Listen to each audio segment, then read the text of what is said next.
Pour les tout petits, le jeu est une façon naturelle d'apprendre. Il rend les enfants heureux, ce qui facilite leur apprentissage et le rend même plus efficace. Mais dans certaines conditions, des enfants non surveillés peuvent se laisser séduire par des jeux fort peu recommandables. Voici 5 jeux inappropriés auxquels les enfants jouent. Le jeu du foulard. Ce qu'on appelle le jeu du foulard n'a en fait rien d'un jeu. C'est tout simplement le fait de se faire étrangler par une personne ou soi-même avec des accessoires comme une ceinture ou un foulard, d'où le nom de cette pratique qui touche essentiellement un public adolescent. À la recherche de sensations fortes et inconscients du danger, il s'amuse à bloquer l'afflux d'oxygène vers le cerveau puis libère la pression après un moment. Le sang qui a été bloqué inonde le cerveau d'un coup, ce qui provoque une euphorie, un étourdissement, des hallucinations ou encore des évanouissements. Des effets d'ailleurs très proches de certaines drogues. Les gamins qui sont parfois mis au défi par leurs camarades de récré ne se rendent pas compte du tout des graves dangers qu'ils encourent. Ainsi, chaque année, plusieurs cas de paralysie, coma et décès sont recensés à la suite de la terrible pratique du jeu du foulard. Le jeu de la bouteille. Le jeu de la bouteille est une variante d'action en vérité basée sur la roulette. Les joueurs se mettent en cercle et posent une bouteille au milieu qu'ils vont faire tourner sur elle-même. À chaque fois que la bouteille s'arrête, le joueur qui est face à son goulot est désigné pour faire l'action qu'on lui ordonne ou alors répondre à une question sans mentir. Et alors, quel est le problème, me direz-vous? Eh bien, souvent jouer au jeu de la bouteille implique de boire de l'alcool pour que les langues se dénient et pour que les joueurs se désinhibent. Et malheureusement, la présence d'alcool pour des joueurs souvent mineurs accentue incroyablement le danger que peut représenter ce jeu. Le jeu de la tomate.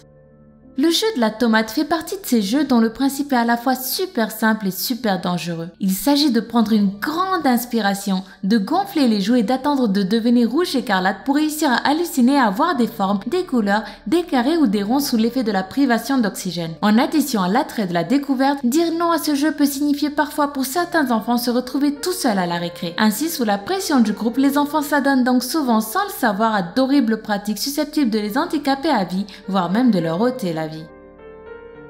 Jouer à papa et maman. Les petits aiment bien imiter leurs parents et à travers ce jeu, ils essayent d'expérimenter les sensations que cela procure d'être maman et papa. Jouer au papa et à la maman est donc une sorte de jeu de rôle aux accents un peu sexuels où de très jeunes enfants imitent leurs parents en train de se caresser, de s'embrasser et de se toucher. Mais cette pratique n'est pas si innocente. Elle peut entraîner parfois des situations où un enfant est manipulé ou exploité par un autre, surtout quand il y a un écart d'âge entre les deux. Ainsi, il faut toujours surveiller les enfants lorsqu'ils jouent au docteur, à papa et maman ou encore à je te montre le mien si tu me montres le tien.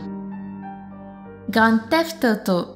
S'il y a un jeu qui fait régulièrement polémique dans l'univers du jeu vidéo, c'est bien GTA, un jeu où le joueur est dans la peau de véritables criminels qui exécutent des missions en contrepartie d'armes ou d'argent. GTA bat tous les records de vente et la sortie de chaque volet est un événement malgré le fait qu'il soit souvent accusé d'attiser la violence chez les jeunes joueurs. Le problème en soi, ce n'est pas du tout GTA, mais plutôt les parents inconscients qui laissent leurs jeunes enfants y jouer et ce en dépit de l'omniprésence dans ce jeu de la violence, du sexe, des drogues et de l'alcool.